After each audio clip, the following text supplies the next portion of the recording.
The Trolling Master is back in this new issue of Star Wars Yoda. This is issue number 10, where Yoda tackles the biggest problem that post-Order 66 Jedi faced, and that is the traumatic past that all of these Jedi have passed through. Except for, it seems, Obi-Wan Kenobi, because he's back as a Force ghost. Yoda remembers long ago, conversing with his new friend Bree on his home planet, when all of a sudden, this good dream is disrupted by a destructive force that is the Death Star. As Yoda pulls out his lightsaber ready for battle, he is not ready for what comes next, and that is a young Anakin Skywalker, more specifically a horrifying ghost figure of a young Anakin. What's interesting is that this Anakin doesn't appear to be Attack of the Clones Anakin, but not Phantom Menace Anakin, is somewhere in the middle there. After that, even more horrifying, a horrific figure of Qui-Gon appears too, blaming Yoda because he didn't notice what was coming, the darkness that Sidious was scheming. Yoda now battles against this horrific Qui-Gon. He tells him that he doesn't understand. He did not,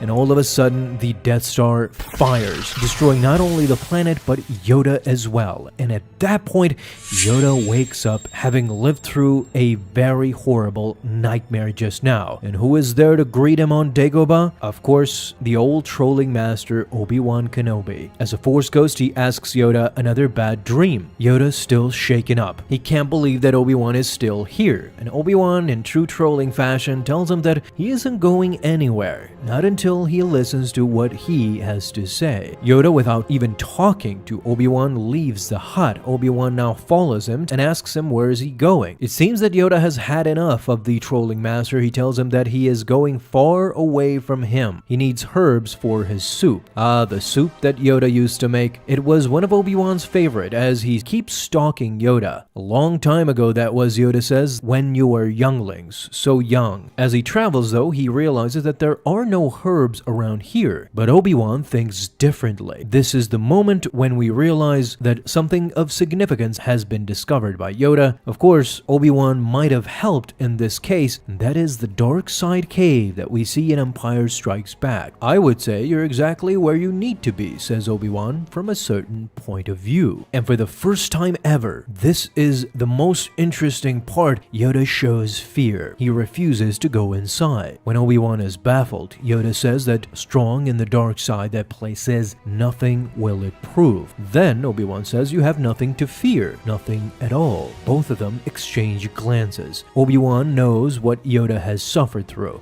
He just woke up from a nightmare, for crying out loud, and he is in no condition to go inside that cave where who knows what awaits him. But in the end, Yoda is convinced. He is convinced that this will be a waste of time, but yet he will still do it. Whatever you say, Master, I'll wait here just in case, says Obi-Wan. Take your time, as Yoda slowly but surely makes his way down below to the cave. For a brief moment, animals startle Yoda. Even he realizes how foolish this all is. I have become foolish and old, says Yoda. But just at that moment, a voice is heard. I never thought you were a fool, Master. Not at first, says Yoda. Who is that? Who is there? A red, dark mist surrounds this person. Why didn't you stop me, Master, when you had the chance? Dooku, says Yoda, my old apprentice? I tried to tell you, tried to walk away, even offered you my saber, but you still wouldn't listen. Once a Jedi, always a Jedi, as Dooku ignites his red blade. Couldn't you see what I was doing, Master? All those times I returned to the temple, Yoda trips and falls into the puddle below. He is now literally reliving his horrible dreams that he just had. In front of him is a dead Yaddle. It is perhaps the first time that Yoda realizes inside this dark cave the true reason for Yaddle's death. It was Count Dooku. It was you? You killed her? Asks Yoda. The first of many, says Dooku. Why? Because you let me. As a vampiric Dooku now prepares for battle against his old master, you can see his arms are just stumps, signifying the way he died, how Anakin gave him a horrifying death in the end. Because you couldn't see, blinded by the light, Dooku now completely seems like a monster, and a nod to the old Christopher Lee Dracula movies. More Jedi that Yoda feels has failed start to appear and blame Master Yoda. She force pushes him into a bunch of bones and skulls. Bones and skulls signifying all the dead Jedi that were laid to waste during Order 66. What is this? Asks Yoda. Don't you recognize the Master? Anakin is now in front of Yoda, half man, half flames, literally on fire. Everyone you failed, everyone who died, says Anakin. Bail Organa,